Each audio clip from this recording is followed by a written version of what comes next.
सभी धर्मनिष्ठ बंधुओं को मेरा नमस्कार। दीपावली का उत्सव आ चुका है। इस उत्सव का एक बहुत प्रचारित और प्रायः सर्वाधिक लोकप्रिय अंश है पटाखे चलाना। इसके बारे में हम थोड़ी चर्चा करेंगे। यद्यपि प्रदूषण वाली बात तिनके के समान भी ठहरती नहीं है, तो लोग फिर दूसरे प्रकार से कुतर्क करने का प्रयास करते हैं कि पटाखों का कोई धार्मिक महत्व नहीं है, अथवा ये हमारा इतिहास नहीं है, अथवा ये हमारी परंपरा नहीं है इत्यादि। इन्हीं दोनों बातों का आज कुछ निराकरण करेंगे। पहला पक्ष है कि पटाखों का कोई धार्मिक स्वरूप अथवा अनुमोदन आदि नहीं है। ये बात सर्वथा मिथ्या है। स्मृति कौस्तुभ, जिसमें किए जाने वाले उत्सव आदि पर किए जाने वाले कर्मों का निबंध है, दूसरे पुराने ग्रंथों से लिए गई बातें हैं, जैसे कि ज्योतिर्निबंध आदि से अथवा अन्य पुराणों से। तो स्मृति कौस्तुभ में, नीलमत पुराण में, आनंद रामायण में, इन सभी में उल्कादान अथवा आकाशदीप, व्योमवह्नि, इन सब का बहुत विस्तार से उल्लेख है। और न केवल उल्लेख है बल्कि उल्कादान आदि कर्म किए जाने चाहिए, ऐसा स्पष्ट आदेश है। एक बार एक छोटा सा प्रारूप देखते हैं कि किस प्रकार ये कर्म किया जाना चाहिए।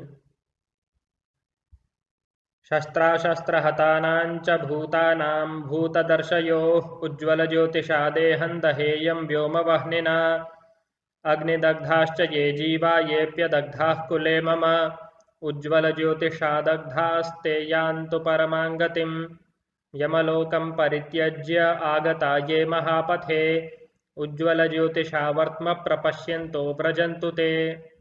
इन श्लोकों का सामान्य अर्थ यह है कि हमारे जो भी पूर्वज जिस किसी भी कारण से अपने अंतिम संस्कार से वंचित रह गए, जिनके शांत शरीर को अग्नि का स्पर्श नहीं मिला, उनके लिए हम ये उज्ज्वल ज्योति, ये अग्नि हम समर्पित करते हैं।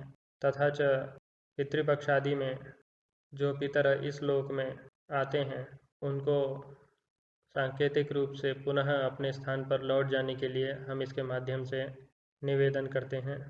पिछले एक सहस्राब्द से अधिक का इतिहास हम सभी लोग जानते हैं। गिनती नहीं है हमारे कितने पूर्वज दुर्भाग्य से धर्म के लिए लड़ते हुए उनको अपना शरीर छोड़ना पड़ा, सभी प्रकार की यातनाएं सहन करनी पड़ी। उसका विस्तार यहाँ करने की आवश्यकता नहीं है, सभी लोग उन बातों से परिचित हैं। उनके स्मृत्यर्थ ये कर्म अवश्य ही करना चाहिए। उनके दिए गए बलिदानों के कारण ही आज हम हैं। कुछ ज्ञानवीर ऐसा कहेंगे कि ये तो उल्कादान का उल्लेख है, स्पष्ट पटाखों का उल्लेख नहीं है। तो उनके लिए बस यही कहना है कि यदि आप अब भी यही समझते हैं कि समस्या पटाखों से है, तो फिर नमस्कार है आपकी बुद्धि को। आप उल्कादान करना आरंभ कीजिए। यदि उस पर भी प्रतिबंध की बातें न उठने लगें कुछ ही समय में, तो बताइएगा। शास्त्र आदि में किसी भी कर्म का बीज मात्र होता है। मनुष्य सदा ही अपनी बुद्धि, सामर्थ्य, देश काल आदि के अनुसार उसका वर्धन करता है। तो भी पटाखे उल्कादान की श्रेणी में ही आते हैं। आप ये कह सकते हैं कि घास आदि जलाना उसका बहुत सबसे सादा स्वरूप है और उसका थोड़ा वैभव युक्त स्वरूप है पटाखे चलाना, परंतु वो कहीं से भी उल्कादान नहीं है, ऐसा नहीं है। अतः पटाखे अवश्य चलाएं। अब जहाँ भी सरकार ने जैसा भी कुछ नियम आदि लगाया है, तो उसका पालन तो करना ही होगा, परंतु जैसा भी संभव हो वैसा करें। और इस सादे उल्कादान को तो अवश्य ही करें, उस पर अभी तक तो कोई प्रतिबंध नहीं है। जो मित्र संस्कृत के पद्य बोलने में सहज नहीं हैं, वे अपनी अपनी मातृभाषाओं में ही अपने पूर्वजों का ध्यान करें, अपने कुल के भी और इस भारत देश के सामान्य सभी हिंदू जन के जो पूर्वज रहे उनका भी ध्यान करें। जैसा कि पहले भी मैंने कहा, पिछले एक सहस्राब्द से अधिक के समय में जिन जिन को विभिन्न कारणों से प्रतिकूल परिस्थितियों में शरीर छोड़ना पड़ा और अंतिम संस्कार से भी विहीन रहे, विशेषकर उन पूर्वजों का अवश्य ध्यान करें। अपनी अपनी मातृभाषाओं में ही प्रार्थना करें, उसके बाद ही अन्य कार्यक्रम का आरंभ करें। त्रयोदशी, चतुर्दशी और अमावस्या, इन तीनों रात्रियों को कम से कम ये कार्य करना चाहिए।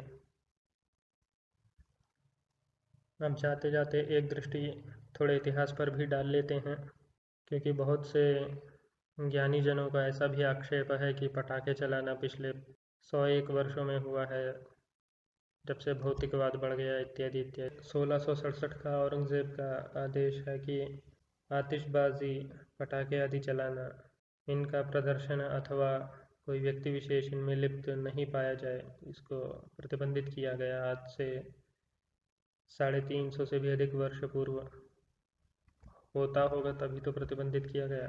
आज से लगभग 500 वर्ष पूर्व के उड़ीसा के राजा गजपति प्रताप रुद्रदेव, जिन्होंने धर्मशास्त्र के सरस्वती विलास आदि शीर्ष ग्रंथ लिखे, उन्होंने ही पटाखों पर कौतुक चिंतामणि नाम से कोई ग्रंथ लिखा होगा।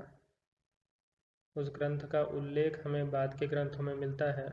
उसमें बड़े विस्तार से पटाखे आदि किस प्रकार बनाए जाते हैं, बनाए जाने चाहिए, ये सब है, और गोमूत्र तक का उल्लेख इसमें है।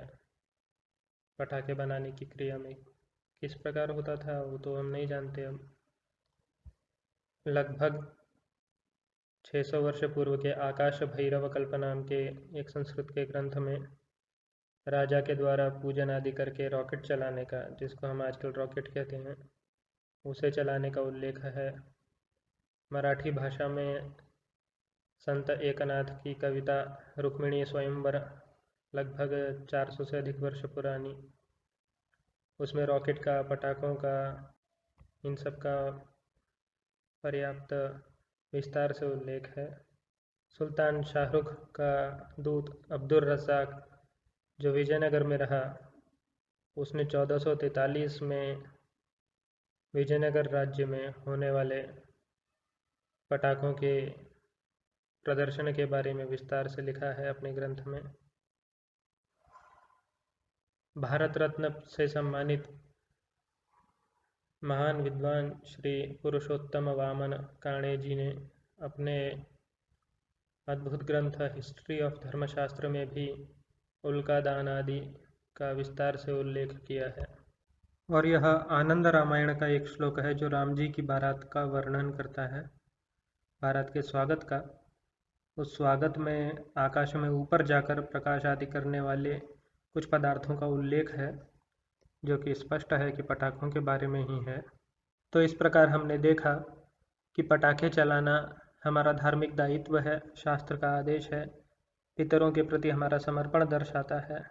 जैसा भी सरकार का जहाँ भी जो नियम हो उसका पालन करते हुए जितना संभव हो उस प्रकार पटाखे चलाइए अवश्य। और एक साधारण उल्का दान, इस पर तो अभी कहीं प्रतिबंध नहीं है, सर्वत्र भारत देश में छूट है। जब तक है तब तक यह कर्म तो अवश्य ही कीजिए।